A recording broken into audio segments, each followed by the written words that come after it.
just mentioned this chip on the shoulders of the players last year. Boulder sometimes. Yeah, a boulder and this prove it mentality. It was always, from the outside looking in, and shoot, man, I've called 16 of your games the last 3 years. You've seen me a ton. But I was always wondering this year, how real is that element of their motivation with all of the sign stealing saga and everything that was going on or being written or talked about? How much did the players actually use that in motivation for their run? I think a little bit. I think they were motivated by that more than anything. Winning the national championship, getting the national championship, because that's all they talked about at the beginning of the year after the TCU game last year. And we always talked about process over prize. And we knew what the prize was. All right, let's stop talking about the prize and let's go attack the process of getting better every day. So we did that. And I think when all that stuff started to come out, it was like, it just added a little fuel to the fire, just a little bit. And we didn't need any, but kind of glad, you had a little fuel. It kept that chip, kept that boulder on their shoulder even brighter, and they took it and ran with it. So, most unique team I've ever been around. I've been around a lot of teams, covered some really, really good teams, talented teams in every sport. The 2023 Michigan football team was the most unique team I've ever been around. I don't know how to describe it. Yeah. Can you describe it? What was it about this group that was so darn special? I can't either. I think there's just a love, a connection, a bond that was unbreakable, that you couldn't break. You can do whatever you wanted. You can talk about them however you wanted, but the love, the connection that everybody had in this building was deeper than anything. And they just felt like they could not be stopped. It was a juggernaut, just ready to go every game. Any adversity thrown their way, they were ready to break it. And it was something I'd never been a part of. I just marveled every time I came in at the unselfish nature, regardless of the player that we sat with that week, whether it was sitting with JJ, which we did multiple times, whether it was sitting with Blake Corum or Donovan Edwards or Jalen Harrell or Chris Jenkins or Zach Zenter. It didn't matter. They genuinely were completely unselfish and beholden to the team's goals, which to be honest, it blew my mind. Yeah, I mean, the team, that's what we've been built off of, and will continue to be that way. But it was something that I think when you work so hard, when you're so close to something 2 years in a row, and you understand what it takes to get there, you'll do anything to get to that goal. And they set out, that's what they were going to do. Guys came back, but it wasn't just guys coming back to do that. It was a mindset of, this is how we're going to work to do that. Because I think in college football, in times you come back to go do something, but are you actually going to go do it? And the work that they put in, in the darkness when nobody was there to go attack that moment was something that I had never seen. And that's what really led it to those moments.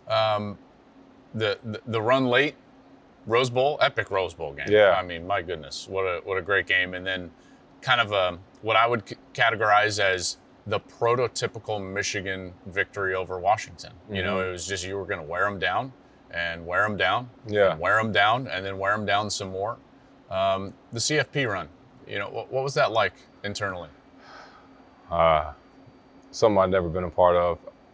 You knew that the team's preparation was a little different, and we adjusted some things from our standpoint and coach's standpoint, how we approached bowl practice to make sure we wouldn't versus the previous seasons. Yeah, versus the previous, just a couple different things of whether it's meeting times and more time for themselves, a little bit practice times, adjusting. Still kept the physicality in what we did, but we just adjusted a little bit, and that helped. But I think it was really the players' mindset and how they approached everything. Like, it's funny, people talk about the reaction to the Alabama, seeing Alabama. Like, when those cameras turned off, the boys were like, that's who we wanted. That's what we wanted to do.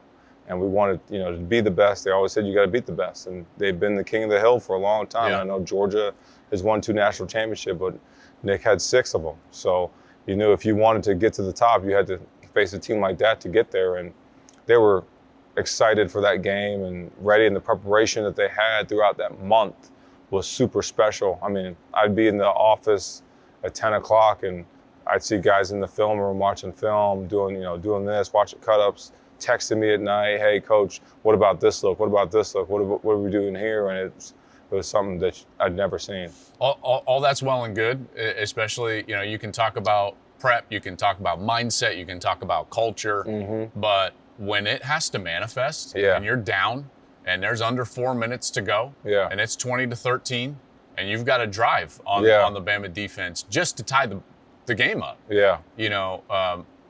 Walk me through the last drive. Yeah, 2 instances will always be held forever in my mind. Really 3. So before that drive, I'm never really nervous to call a drive, never really anxious. That drive, I was looking around, I looked at the clock, I looked at the time, I said, this is the most important drive in Michigan football history. That's how I thought of it. And I looked up to the sky and asked my grandpa, hey, Pops, I need some help here. Help me out.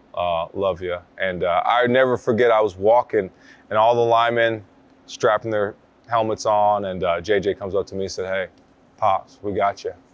And I was like, oh yeah, we're about to go score on this drive.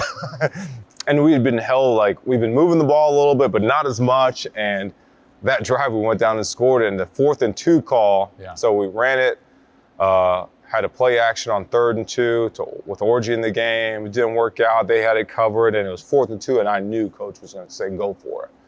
And 4th and 2, I already knew what call we were going to do. I knew the pick route. I knew what we were going to do, knew how it was. And it had set up because we'd shifted and motioned and made it look the same the whole game. It ran duo. And then they were calling out run. And then Blake pops open and, we go down the field. And then Roman gets the block in the back. So guys are like, oh, no, are we coming back? I'm like, no, I think we still got the first down. And we got the first down, called the run option with JJ. We hadn't ran that all game, and it was set up. I was like, okay, this is the time. And then came back to a play action that we actually called earlier in the game, but the route spacing wasn't right. We fixed it on the sideline, and then Roman popped open and made an incredible catch, made the guy miss as he landed. And then the play that I called second, I was actually going to call first, but I got a little closer, and then all of a sudden called the play action to Roman and slipped out, and it was a touchdown. So that drive will hold true forever in my mind of how it went down in the time and what happened, the result. Thank you for watching the Joel Klatt Show YouTube channel. And if you liked this clip, make sure to like it and subscribe to the channel, and you can stay up to date on all of my college football coverage.